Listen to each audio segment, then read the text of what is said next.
Hello everybody and welcome to Intro to Programming and Problem Solving for the Fall 2021 quarter. My name is Bruce Elgort and I will be your instructor. A little bit about myself. I've been at Clark almost 9 years now. I've taught this class probably close to 30 different times. It's one of my favorite classes to teach. I'm what they call actually it says full-time temporary instructor on the slide there, but I'm actually what they call a tenure track instructor now. And on the right you see a whole bunch of logos. And at the top is Clark College. That's where I've been, I said before, the past 9 years. Prior to that, I had a software startup company called Elguji, E-L-G-U-J-I. That's the first three letters of my last name and the first three letters of my wife's maiden name. We stuck the two together and we came up with a cool company name. I also do some work for lynda.com, which is a video production company, instructional videos. It's owned by Microsoft. The third logo there on the right, OpenNTF, that is an open source community where people share software that they develop with one another. It's actually something I started back in 2001 for IBM, and it grew to be a pretty big community. Below that, you see Underwriters Laboratories. That's the first place that I went to work after I graduated college. And some of you may know UL. They were in Camas, and now I believe they moved to Central Vancouver. They do testing for public safety. They make sure that when you drop like something in a bathtub that you're in, that you don't get electrocuted. The product fails safely. That was an interesting job, and I really learned a lot there. And next was Sharp over in Camas, Washington. I worked for a couple divisions there, but the last division I worked for, maybe the thing that would resonate most with you is it's the division of Sharp that sells the LCD panels to companies like Apple for their iPhones and iPads and stuff like that. I'm also recognized by IBM as what they call an IBM champion. I advocate for a lot of things that they do. Let's see, on the right there, Microsoft Certified Professional. One of the things that you're going to have the opportunity to do in this class is to take what's called a Microsoft Technology Associate exam in Python. Again, it's optional, but at the end of the quarter, if you want to take it, you can. And I have, I think, 15 or 16 of those certifications. Below that, I've been recognized by Amazon Web Services, or AWS, as what they call a Faculty Cloud Ambassador. Let's see. Yeah, some other stuff about me. I'm a drummer, or I kind of used to be a drummer. And the guy on the picture on the left holding the wine bottle, that's a good friend of mine. His name is Tommy Henriksen, and he is the guitarist for the Alice Cooper Band. And you may know the song School's Out for summer, right? That's the Alice Cooper Band. And Tommy, when he's on tour with the Alice Cooper Band, my wife and myself, that's my wife on the left below the wine bottle, we like to hang out with Tommy because he's living the rock and roll life, and I'm living the non-rock and roll life. I always wanted to be, a famous rock drummer. In the middle is Johnny Depp and Tommy. They play in a band called the Hollywood Vampires together with some other famous people. And on the bottom, that's me, my niece, Alice Cooper, my wife, and my daughter. That's us. And on the right, Tommy allowed me, with the permission of the drummer, Glenn Sobel from the Alice Cooper Band, to bang away on that cool drum set on the right there. So I got to be a rock star for 5 minutes, right? All right. I went to school, college in Hoboken, New Jersey, at a private university called Stevens Institute of Technology. I don't know how I made it through, but I did. And I wasn't a really good student. I think I was maybe a B minus, if that. And it was tough, but I made it through.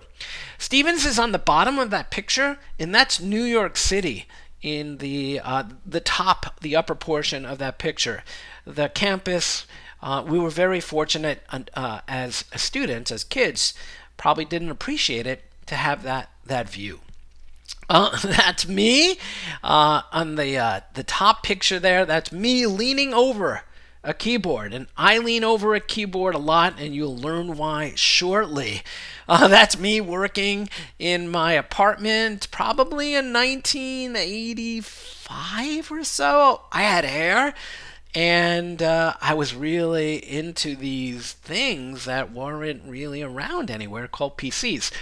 On the left, that's me playing the role of a teacher, probably my first time ever, teaching employees of Underwriters Laboratories all about personal computers. Again, none of them had them the way,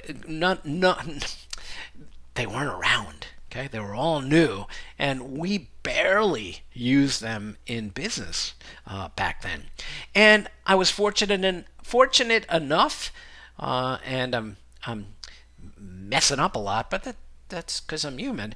UL Underwriters paid for my master's degree at New York University's Polytechnic Institute, which I got in engineering management. That was fun. I did it all at night, and yeah, I learned a lot. Good experience. So I'm a low vision person. I have really crappy eyesight. My left eye is at 2800. I really don't use it. My right eye is at 2200. And I really don't have any peripheral vision. And that's why I don't drive a car. And things like that. So yeah, if you see me on a recording happening to look close at the screen, that's because I have to. I wear these bifocals that have magnifying glasses on the bottom, and I don't know if you've ever looked through a magnifying glass, but magnifying glasses have like a focal length, and the focal length is short, so I have to move stuff close to my face. So that's it. Like I said before, well, I haven't. I've taught 13 different course titles on web development and things at Clark. I teach students how to create things that are accessible to everyone. And if you've been in my HTML class or my web and interface design class, that's where we talk about making things that everyone and anyone can use regardless of their disability. I teach a course in AI and robotics. That was frickin' awesome. I really enjoyed that class. It's a class that has to happen on campus, and if you ever see that course come up, sign up for it. It is fun. And we use Python in there, which you're going to be learning in this class. So, yay!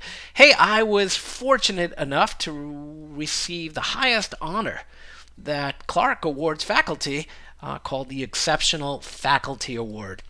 I got it the first 5 months I was teaching at Clark in 2013, and then in 2018, and I was very humbled the first time, and even more humbled the second time. Let's see. Yeah, all right. So there are 2 sections to this course, all right? There's what we call the online section.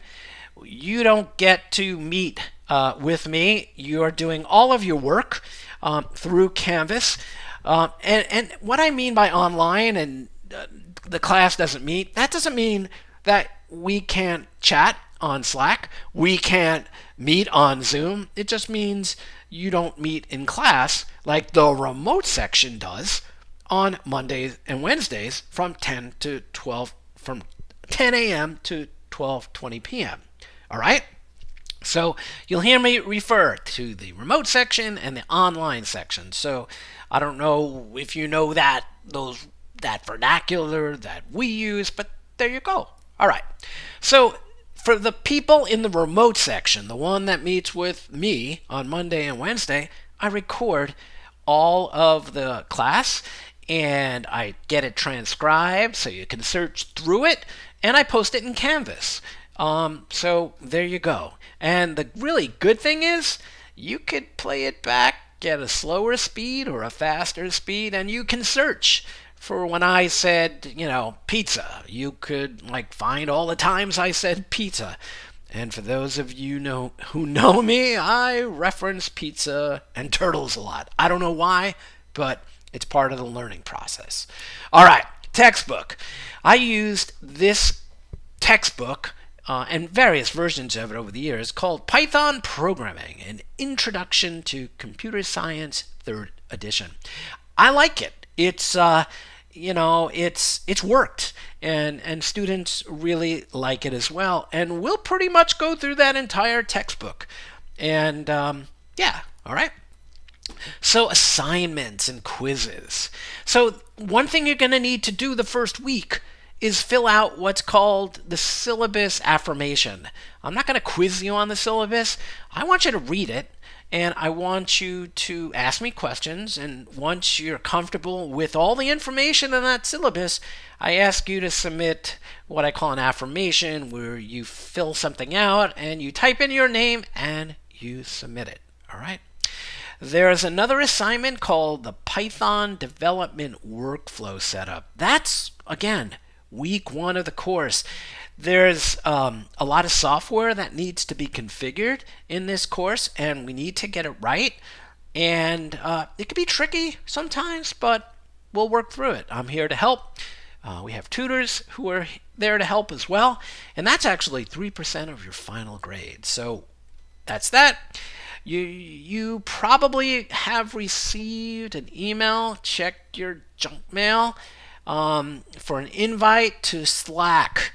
Slack is like Discord that some of you people may use as gamers, or maybe you've used it before in something else. But I'm going to ask you to make an introduction on Slack. It's what keeps our class connected 7 days a week, 24 hours a day. The next thing, I'm going to ask you to fill out a codography.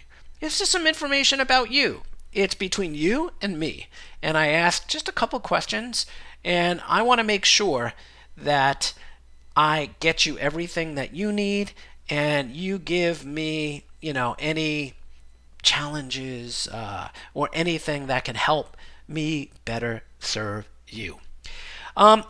Guided explorations are like labs where you're going to, maybe build something or, analyze some data. I don't know. I forgot what they are. I change them all the time. So you'll enjoy those. The weekly exit slips are things, they'll take you like 30 seconds. I'm going to ask you to fill out, check off a whole bunch of stuff about how you found the material, in that module, in that week. Did it resonate? Did you understand it? Did you not understand it? But it helps me help you, all right? Problem sets. So these are like coding assignments. It's like, here's a problem. Now, code some Python code to make it, to solve that problem.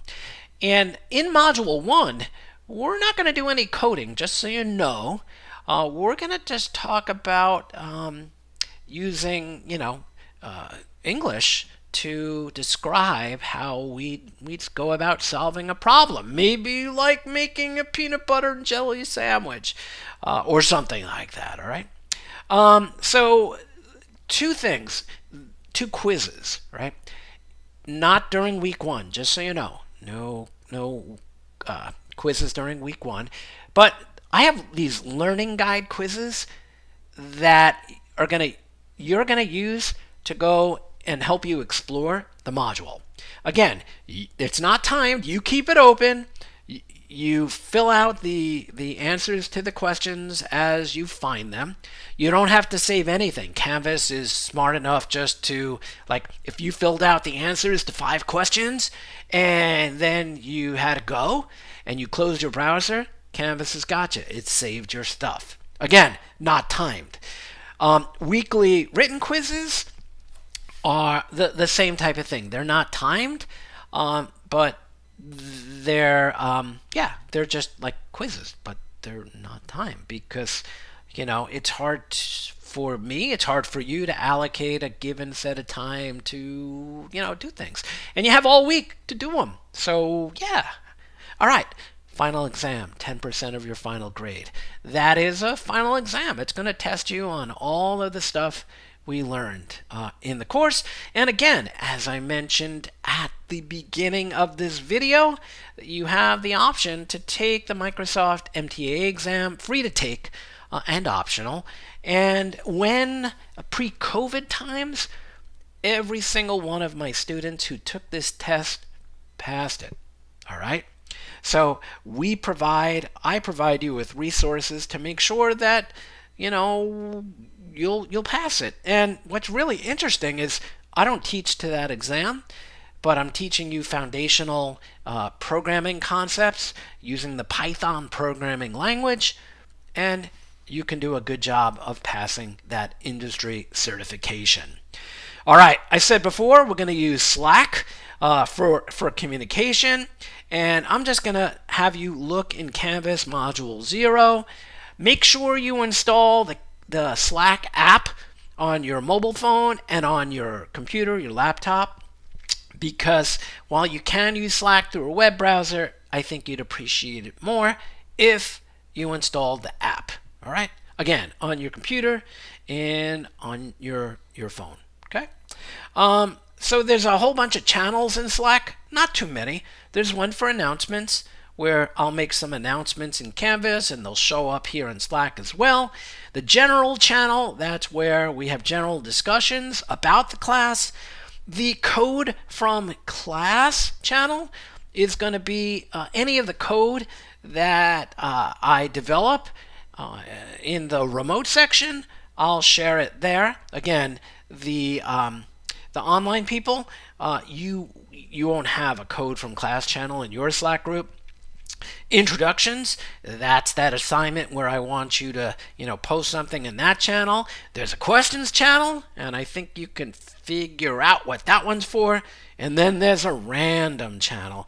Used to share random things about Python, Visual Studio Code, and other relevant class topics. So coding tools, and there was somebody in one of the Slack groups that asked about some of this stuff already. And you're going to need to install, and it's all outlined in Canvas, Module 0, a few things. Python version 3.9.7, Microsoft Visual Studio Code, some extensions for Visual Studio Code, something called Git, something called, you're going to have to sign up for an account on something called GitHub. And then you're going to be using something called GitHub Classroom. Nothing you need to do there. We're going to be covering that in Module 2.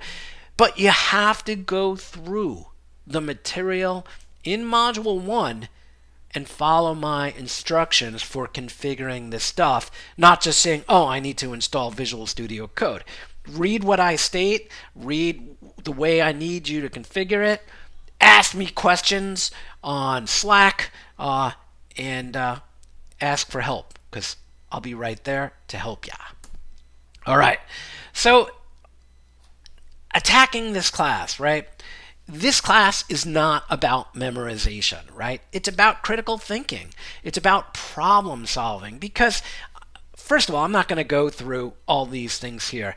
I want you to pause the video and look at these things, but again, programming is not about memorization, right? Coding is going to be about directing a computer through Python code and giving it exact instructions on what it needs to do to solve the problem at hand. So do me a favor, pause the video, just look at this, take a picture of it, make a screen grab, because that's going to help you out a lot. All right? So time to give you a tour of the Canvas course shell, and this won't take that long. So I'm going to hide. If I hit the right key here, there we go. There it is. So I'm in Canvas. I'm in my shell. It's going to be a little bit different than yours, so ignore everything you see around here, because yours is going to look different. But there's a module 0, part 1 and 2.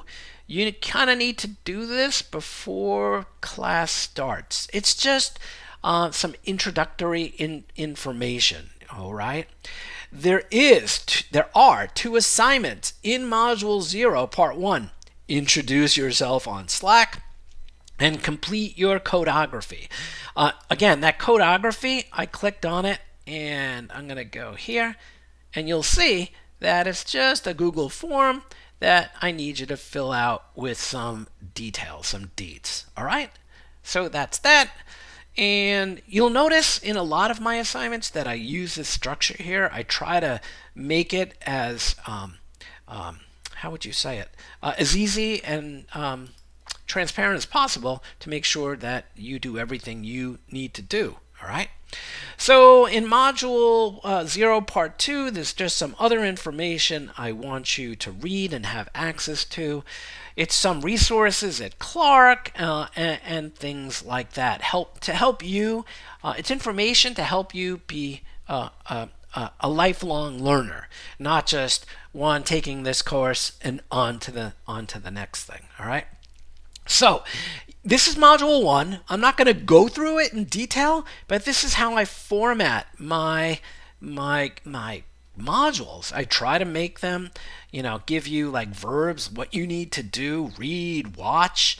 Module 1 doesn't have too many videos in it, but again, the assignments are at the bottom. There's no quizzes in module 1, but syllabus agreement. I called it affirmation agreement.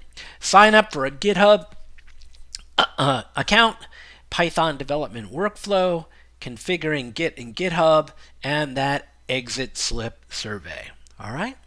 So again, each week the modules will open up on Sunday.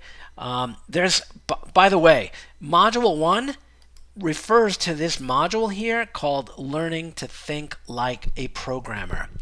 And there are some things you need to do in here. They are assignments, but go through it, and you're not going to have to do much other than, like, here, make a peanut butter and jelly sandwich. No, I don't want you to go to a kitchen and make one, but I want you to write out the steps on how you would go about doing this. And you'll see, a couple other things that you need to do here. All right. So again, don't feel overwhelmed. There's a lot of things in here that you're being asked to do, but none of them are gonna take much time. The most important thing is this Python development workflow and these things right here. All right. So let's see. For the people in the remote section, you can Zoom room right here. That's the link to get to the Zoom room. If you need to schedule time with me, there's a link in the course navigation on the left here. It says schedule meeting with Bruce. So I don't hold office hours, but you can make my office hours using this calendar right here. And I think that they're 7 days a week. So don't be shy. I'm here to help, and I want to help. And then for the people who are in the remote section, you'll see in each module right here where it says Zoom class recordings, remote section only. Online section people, you will not get access to these, but I will put the videos right here. Watch module 1 class recordings, and they'll be right here for you to watch. So let me head back to my keynote, and that's all I got. Thanks for watching. I love this class. I love teaching this class. I found something the other day on LinkedIn about this class, a comment that somebody left where they said that they're still using some of and they're not a software developer. They're using a lot of what they learned in this class in their job and things like that. So it was very humbling. So again, I really dig this class. I'm here to serve you, and I'm here to make sure you have a good time. So I'll catch the remote section people in class on Monday, and online people, I'm sure we'll get together on a Zoom meeting where I'll be helping you out. Have a great quarter.